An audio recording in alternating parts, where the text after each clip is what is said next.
Olá, tudo bem? Está começando mais uma edição do Agora Agro e você vai ver a partir de agora. Grupo Syngenta anunciou na Argentina um acordo de grandes proporções com a Sinogrem, uma empresa responsável pela exploração da reserva de grãos e óleo da China. Vamos falar sobre liberdade para o agronegócio brasileiro e vamos falar sobre mercado de grãos e a safra 2020-2021. O Agora Agro já está no ar.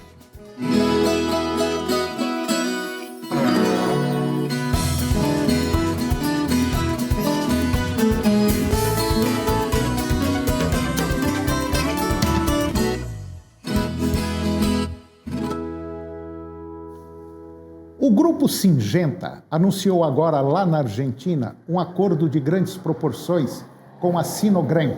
É uma empresa responsável pela exploração da reserva de grãos e óleo da China. A iniciativa AgriValue Steam visa, vamos dizer assim, melhorar as condições das operações de barter, exportar diretamente os grãos e seus derivados para o mercado chinês e promover a cooperação de toda a cadeia agroindustrial. Por outro lado, o acordo vai trazer, assim, um plano de investimentos da Syngenta que permitirá à empresa fazer melhorias na infraestrutura de suas duas plantas de processamento de sementes e também de seus centros de pesquisa.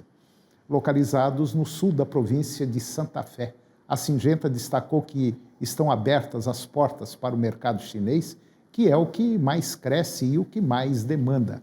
A multinacional ressaltou ainda que a agricultura argentina tem uma vantagem competitiva única e que está investindo mais de 25 milhões de dólares para aumentar a sua capacidade. As commodities são produzidas de forma eficiente, de uma forma que em poucos lugares ocorre.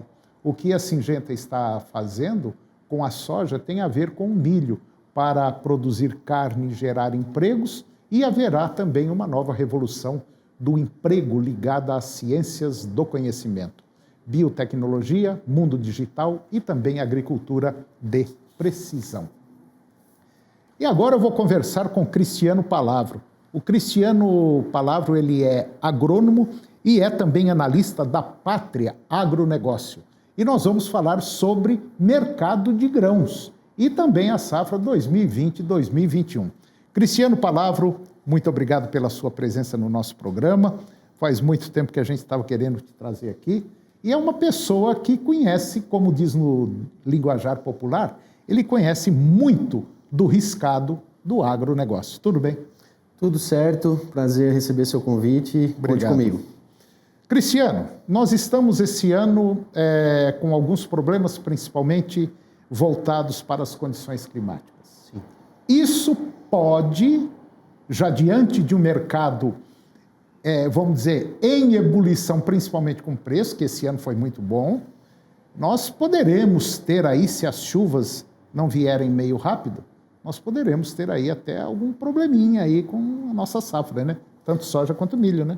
Bem colocado, Toninho. A gente começa a safra com irregularidade marcando praticamente a safra do Brasil como um todo. O Laninha se consolidou para esse ano, né, como um fenômeno climático, e as características que o clima está apontando até o momento, elas são bem características mesmo de Laninha, que é uma irregularidade de chuvas para o centro do Brasil, chuvas acima da média para o norte do país, norte e nordeste, e isso já se observa porque o plantio em estados como Maranhão, Piauí, Tocantins, ele foi mais acelerado esse ano do que em outros anos, e uma chuva abaixo da média no sul do Brasil.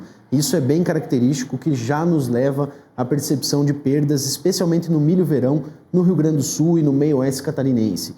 Então a gente já tem uma safra que começa com preços elevados, uma safra muito vendida antecipadamente e uma safra que encontra uma demanda muito forte e agora com uma oferta que se mostra ainda incerta. Então, para o mercado, isso é decisivo. Demanda firme, oferta incerta, então os preços ainda têm uma força fundamental aí para segurá-los. E nós temos um outro departamento também meio importante, os estoques de passagem, né? Exatamente, perfeitamente. O milho, por exemplo, hoje a gente tem uma safrinha que já entrou aí em julho, agosto, essa safrinha em grande parte vendida. Existem sim estoques ainda para serem negociados, Porém, a gente vai chegar lá em fevereiro, março, com estoques de passagem mínimos e que vão encontrar uma oferta de verão que vai chegar ali no mês de março, abril, e vai ser uma safra já enfraquecida. Então, devemos ter importações maiores esse ano, isso já é fato, e a gente vai precisar provavelmente de milho de outras origens para que as indústrias locais aqui no Brasil consigam seu suprimento. Então, resumindo tudo isso que foi falado, nós temos aí um mercado muito aquecido em 2021. Sem dúvida. É claro que assim, né, Toninho, nós vivemos um patamar de preço muito elevado durante esse ano. E um patamar de preço que refletiu muito o que o câmbio trouxe, né? O câmbio se manteve muito alto. Existe uma perspectiva de que o câmbio possa cair em 2021. Claro que não são quedas robustas para a gente voltar aos patamares antigos, mas existe sim um enfraquecimento do dólar que até se refletiu nas últimas semanas. Agora, que o mercado tem fundamentos de oferta e demanda muito fortes para os preços, isso é inegável. Você tocou numa palavra aí muito importante, que provavelmente a gente não volta a patamares anteriores. Quer dizer, desde que eu estou dentro do agronegócio há mais ou menos 36 anos, eu nunca vi a coisa vai e depois voltar ao que era antes. É meio difícil. Então, tudo indica que nós vamos ter aí talvez uma estabilidade de preço, vamos dizer, firme. Exato. Firme, o mercado firme, aquecido. A gente pode falar até usando algo que é bem usado agora, um novo normal. Talvez vamos ter um novo normal de preço de milho, um novo normal de preço de soja, um novo normal de preço de boi. Pode recuar? Pode. Mas está difícil ver uma soja de R$70, está difícil ver um milho de R$30, porque realmente a realidade mudou. Mudou. Só que tem um pequeno problema nisso tudo, né? Isso tudo serve para o ser humano utilizar como alimento. E nós, devido a uma série de problemas econômicos que nós, brasileiros, estamos passando, o nosso mercado também não suporta preços lá em cima. Então, é bem provável que a gente vai ter, assim, um mercado aquecido, porém não tão altista que o mercado não possa pagar, né? Exatamente. Existe um teto para esses preços e exatamente o teto é onde o setor subsequente consegue pagar, onde existe margem ainda. A pecuária teve boas margens, a criação de frangos, suínos teve boas margens, então deu espaço realmente para esses preços chegarem até lá. Mas como vai ser 2021? Com um desemprego maior no Brasil, com o fim do auxílio emergencial. Então, realmente, a gente vai ter uma restrição de consumo aqui dentro do país e isso também vai ser determinante para a formação dos preços. Eu acho que hoje, pecuarista, produtor rural, a própria população em geral, na minha visão, eu acho que tem que fazer um planejamento no bolso, muito bem pensado, porque, na verdade, a gente sabe que vai ser uma ebulição 2021. Agora, nós não sabemos o tanto que isso aí vai ferver. Exatamente. É um ano difícil até pensando em câmbio, pensando em preços, porque a gente tem um cenário que a gente não sabe bem o que vai acontecer. O Brasil está numa falta de liquidez, existe um rombo fiscal aí que vai chegar uma hora ou outra. Então fica a dúvida como vai estar a economia do país e a economia das famílias para justificar todo esse mercado, né? E além disso nós temos aí uma incerteza política muito grande no nosso país. Sem dúvida. Quer dizer, não oferece nenhuma estabilidade, principalmente para quem quer vir de fora e se instalar aqui no Brasil. Agora, imagine quem já está aqui, como dizia o meu avô, bote a barba de molho, porque pode vir chumbo muito grosso. Exatamente. O governo entregou bons sinais, mas está na hora de entregar um pouco mais, né? Eu acho que agora é hora de focar todos os esforços nas reformas fundamentais que o país precisa, né? Mas de uma coisa, Cristiano, eu tenho certeza absoluta, sem medo de errar. Mais uma vez, o agro vai segurar as pontas da economia brasileira. Não tem como ser diferente, né, Toninho? O nosso agro realmente está entregando resultados excelentes para o país, isso vai continuar, o agro não vai parar, vamos ter problema climático, vai ter ter dificuldades, vai ter muito produtor tendo dificuldades, mesmo com os preços elevados, mas o agro vai seguir sem dúvida. Bom, eu conversei com Cristiano Palavro, Cristiano é agrônomo, é analista de uma empresa muito grande, uma empresa, a Pátria Agronegócio, uma empresa especializada, vamos dizer assim, em consultoria do agro, em mercado. Exatamente. E o Cristiano aqui, nós vamos ver se agora ele faz parte aqui do nosso time. É um cara muito bom e a gente precisa tê-lo aqui porque nós temos certeza absoluta que ele tem informações excelentes para passar para todos nós aí. Cristiano, mais uma vez, obrigado, muito obrigado mesmo. E eu espero tê-lo aqui mais vezes no nosso programa, ok? Obrigado pelo convite, pode contar comigo, sem dúvida. Tá bom, muito obrigado. E depois do intervalo, nós vamos falar sobre liberdade para o agronegócio brasileiro. É um minutinho só, nós voltamos já.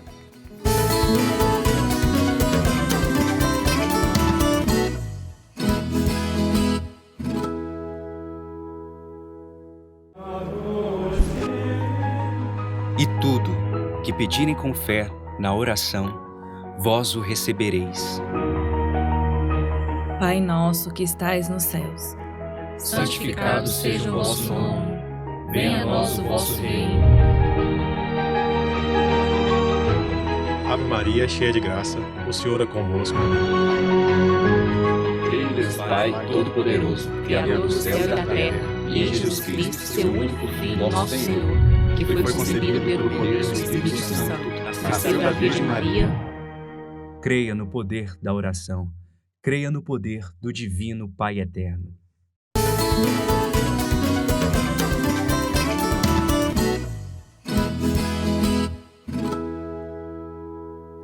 Eu vou conversar agora com Leider Rodrigues Nunes. O Leider, ele é mestre em gestão de pessoas e é doutorando em ciências empresariais. E nós vamos falar de um tema grande, uma coisa abrangente. Nós vamos falar sobre liberdade para o agronegócio brasileiro. Leider, tudo bem? Tudo bem, Toninho. Muito obrigado aí pela sua presença. Eu que agradeço o convite. Leider, liberdade para o agronegócio, o que é isso? Bom, Toninho, o agronegócio brasileiro é digamos assim, é um Eldorado inexplorado ainda. A gente acredita que o agronegócio brasileiro ele é um lugar onde as pessoas que estão conectadas a ele têm muito dinheiro disponível, ganham dinheiro muito facilmente, mas o agronegócio brasileiro ainda não explora 30% do seu potencial. Eu ia dizer o seguinte, que é uma criança que está começando a engatinhar e que tem um baita de um potencial inimaginável. Nós temos condição, eu não vou dizer, de oferecer comida para o planeta, não vou dizer isso, seria um absurdo, mas nós temos condição de garantir a alimentação de muita gente, né, Leide? A grande barreira... Não só alimentação, mas como gerar inúmeros empregos. A geração de riqueza no agronegócio ela é muito ligada à produção de alimentos. Uhum. No meu ponto de vista, esse é o maior erro do agronegócio. Sim, né? sim. Porque o agronegócio brasileiro ele poderia estar produzindo alimentos e poderia estar produzindo energia para o Brasil. Quando nós exportamos, por exemplo, soja para os outros países, para a União Europeia, para a China, nós estamos exportando basicamente proteína e energia. E consumindo, às vezes, em Jataí, Rio Verde, Sinop, Sorriso, combustíveis fósseis vindos do Rio de Janeiro, por exemplo. Que poderia estar tudo aqui. Então, se a gente imaginar o seguinte, o produtor rural de Jataí, ou de Sinop, lá em Mato Grosso, ou de Luiz Eduardo Magalhães, na Bahia, ele poderia plantar a soja, colher a soja, extrair em torno de 600 a 800 quilos de energia por hectare, transformar isso em biodiesel ou etanol e vender no posto de gasolina. Nós não estamos falando em você montar uma indústria e vender para a Shell, não. Nós estamos falando uma liberdade total para o agronegócio empreender. É um produtor rural plantando a soja, colhendo a soja, extraindo proteína e energia, transformando essa energia em biocombustíveis e vendendo ou transformando a proteína vegetal em proteína animal, fazendo ração, fazendo a terceira safra, né? Ou a segunda safra ali com boi em cima de capim ali no período de entre safra da soja. Então, essa liberdade para empreender no Brasil ela ainda não é plena.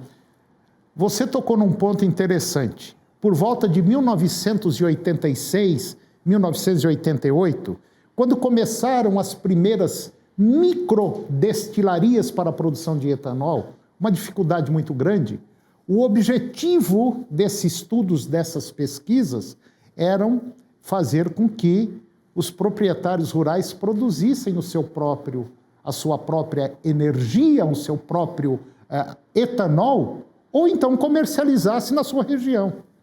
Esse era o objetivo. Só que aí a coisa não foi para frente.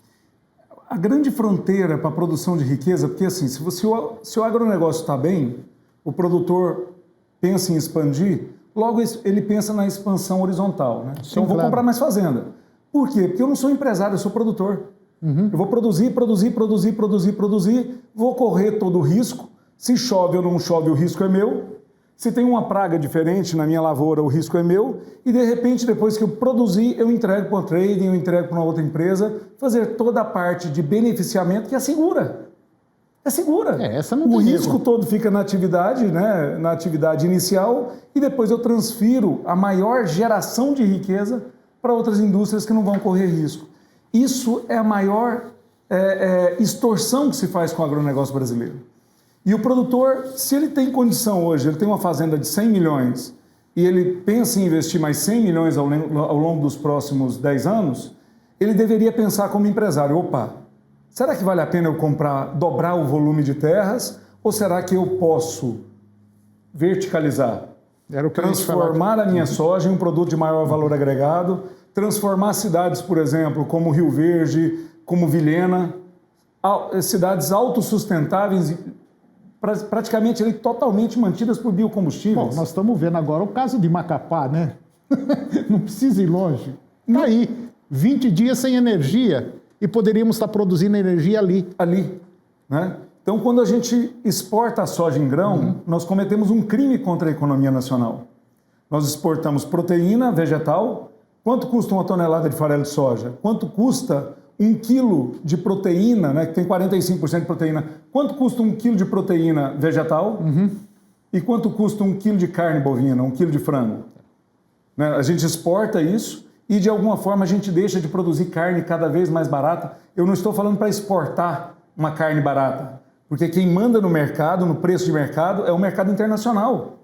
Se o Brasil melhorar a eficiência de produção, nós vamos ficar com grande parte da margem que a gente gerar com essa economia. Né?